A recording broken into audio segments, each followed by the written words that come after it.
തീരമേഖലയിൽ മത്സ്യത്തൊഴിലാളികളുടെ മേഖലയിൽ ഇങ്ങനെയാണ്. അതായത് അവരുടെ ജീവിത പ്രശ്നങ്ങൾ ഇന്നോ ഇന്നലെയോ തുടങ്ങിയതല്ല. തടഞ്ഞുവെച്ച ഫണ്ടുകൾക്ക് വേണ്ടി സർക്കാരുകൾ അലമുറയിടുമ്പോഴും ഇവർക്ക് അവകാശപ്പെട്ട ആനുകൂല്യങ്ങൾ പലപ്പോഴും ലഭിക്കുന്നില്ല. വിദ്യാഭ്യാസ ആനുകൂല്യങ്ങൾ ലഭിക്കാത്തതോടെ മക്കളുടെ ഉപരിപഠനം വരെ പ്രതിസന്ധിയിലായിരിക്കുകയാണ്. ഫിഷറീസ് ഓഫീസുകൾ കയറിയിറങ്ങിയിട്ടും നടപടിയില്ലെന്നാണ് ഇവർ പറയുന്നത്.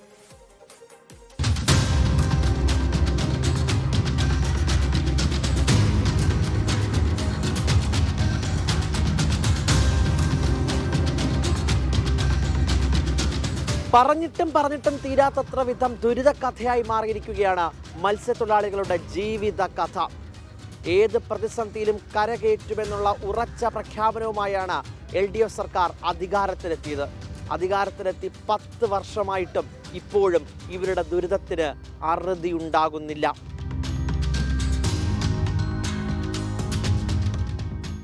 ആനുകൂല്യങ്ങൾ വർദ്ധിപ്പിക്കും, ഒരു ദിവസം പോലും കേരളത്തിന്റെ പട്ടാളത്തിന് പട്ടിണി കിടക്കേണ്ടി വരില്ല, എല്ലാം ഞങ്ങൾ ശരിയാക്കും, ഞങ്ങൾക്ക് വോട്ട് ചെയ്താൽ മാത്രം മതി എന്നൊക്കെ പറഞ്ഞ ആളുകൾ എവിടെയെന്നാണ് മത്സ്യത്തൊഴിലാളികൾ ചോദിക്കുന്നത്. നമ്മളിപ്പോൾ ഏതൊരു വ്യക്തികളും അവരുടെ മക്കൾ നല്ലതായിട്ട് വരാനേ നോക്കുള്ളൂ. അപ്പോൾ ഇംഗ്ലീഷ് മീഡിയത്തിൽ പഠിക്കുമ്പോൾ നമ്മൾ സർക്കാരിൻ്റെ ആനുകൂല്യം നമുക്കിപ്പോൾ കിട്ടുന്നില്ല. അപ്പോൾ ചോദിക്കുമ്പോൾ പറയുന്നത് നിങ്ങൾ ഇംഗ്ലീഷ് മീഡിയത്തിൽ പഠിക്കുന്നത്. അപ്പം സാധാരണക്കാർ എപ്പോഴും സാധാരണക്കാരായിട്ട് ജീവിക്കണമെന്നുള്ളതാണ് ഇപ്പോൾ ഇവിടുത്തെ എന്താ പറയുക മുതലാളിത്ത വ്യവസ്ഥയുടെ ഒരു പ്രക്രിയ. നമ്മളിപ്പോൾ എല്ലാവരും ഇപ്പം നിങ്ങളായാലും ആരായാലും പഠിക്കുന്നത് നല്ല രീതിയിൽ പഠിക്കണമെന്ന് വിചാരിച്ചിട്ടാണ് നമ്മൾ പറയുന്നത്. നമ്മളിപ്പോൾ ഇംഗ്ലീഷ് മീഡിയത്തിൽ കൊണ്ടാക്കും. അപ്പോൾ അത് ചെയ്യണ്ടെന്നുള്ളതാണ് ഇപ്പോൾ പറയുന്നത്. ആനുകൂല്യങ്ങൾ തരുന്നില്ല. നമ്മൾ ചെന്ന് ചോദിക്കും പറയുന്നത് നിങ്ങൾക്ക് അതിനുള്ളൊരു ഇതില്ല, നിങ്ങൾ ഗവൺമെൻറ് സ്കൂളിൽ പഠിക്കാനാണ് പറയുന്നത്. ആരെങ്കിലും ഇപ്പോൾ ഗവൺമെൻറ് ഇപ്പം നമ്മളിപ്പോൾ ഓരോ മക്കളിപ്പോൾ നമ്മൾ ഉന്നതിയിലേക്ക് വരാനായിട്ടായിരിക്കും നമ്മൾ ഇതാക്കുന്നത്. അത് തന്നെയാണ് അവസ്ഥ. അടച്ച പൈസൻ്റെ ആനുകൂല്യം തന്നെ ഇതുവരെ കിട്ടിയില്ല. ഞങ്ങൾ ഫിഷറീസിൽ അടക്കുന്ന പൈസ ഉണ്ടല്ലോ 500 250, അത് 2 മാസം കൂടുമ്പോൾ 500 രൂപ അടക്കല്. അത് 1500 അടച്ചാൽ 4500 ഞങ്ങൾക്ക് കിട്ടല്. അതിപ്പോൾ ഒരു ഗഡു കിട്ടിയിട്ട് പിന്നെ ഇപ്പോൾ ഒരു ഒച്ചയില്ല വിളിയില്ല. തങ്ങളെ പ്രളയകാലത്തെ പട്ടാളം എന്ന് പറഞ്ഞവർ പാടും നോക്കി പോയതല്ലാതെ കൂടെ നിന്നിട്ടില്ലെന്നും ഇവർ പറയുന്നു. മക്കൾക്കുള്ള വിദ്യാഭ്യാസാനുകൂല്യം 2 വർഷത്തോളമായി കിട്ടുന്നില്ല. 35,000-ഓളം വിദ്യാർത്ഥികളാണ് ഇതുമൂലം ബുദ്ധിമുട്ട് അനുഭവിക്കുന്നത്. ഫീസ് കൊടുക്കാത്തതിനാൽ പലരുടെയും സർട്ടിഫിക്കറ്റുകൾ വിദ്യാഭ്യാസ സ്ഥാപനങ്ങൾ തടഞ്ഞു വെച്ചിരിക്കുകയാണ്. 2025-26 വർഷം ഒരു വിദ്യാർത്ഥിക്കും ആനുകൂല്യം ലഭിച്ചില്ലെന്നും തൊഴിലാളികളുടെ ആശങ്ക. ഞാൻ ഒരു കൊമേഴ്സ് പ്രൊഫഷണൽ ഡിഗ്രി സ്റ്റുഡൻ്റാണ്. പ്രൊഫഷണൽ ഡിഗ്രി എന്ന് എടുത്ത് പറയാൻ കാരണം ഒരു നോർമൽ ഡിഗ്രി സ്റ്റുഡൻ്റ് അല്ല എന്നത് മൂലം എന്താ പറയുക പലതരത്തിലുള്ള ഗവൺമെൻറ് ആനുകൂല്യങ്ങൾ നിഷേധിക്കപ്പെടുന്നുണ്ട്. അതിലൊന്നാണ് ഫിഷറീസ് വകുപ്പ് നൽകി വരുന്ന ലാപ്ടോപ്പ് വിതരണം. അത് നോർമൽ ഡിഗ്രി സ്റ്റുഡൻസിന് മാത്രമേ ഉള്ളൂ.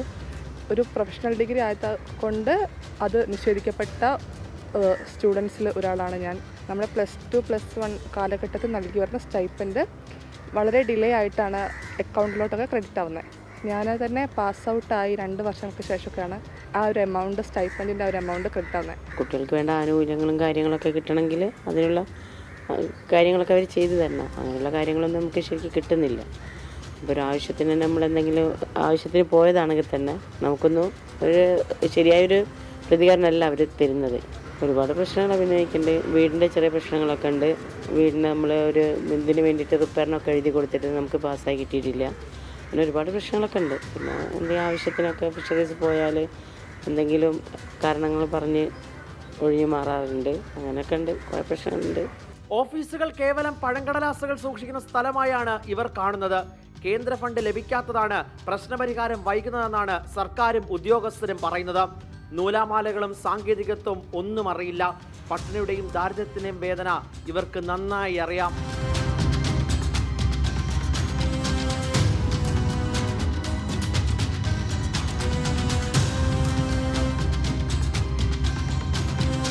മാസം തോറുമുള്ള ആനുകൂല്യങ്ങൾ ലഭിക്കുന്നതിലെ കാലതാമസം, വിദ്യാഭ്യാസ ആനുകൂല്യങ്ങൾ നിഷേധിക്കുന്നതിലൂടെ പ്രതിസന്ധിയിലായ വിദ്യാർത്ഥികൾ അടക്കം നിരവധി പ്രശ്നങ്ങളാണ് ഇപ്പോഴും ഇവർ പറഞ്ഞുകൊണ്ടേയിരിക്കുന്നത്.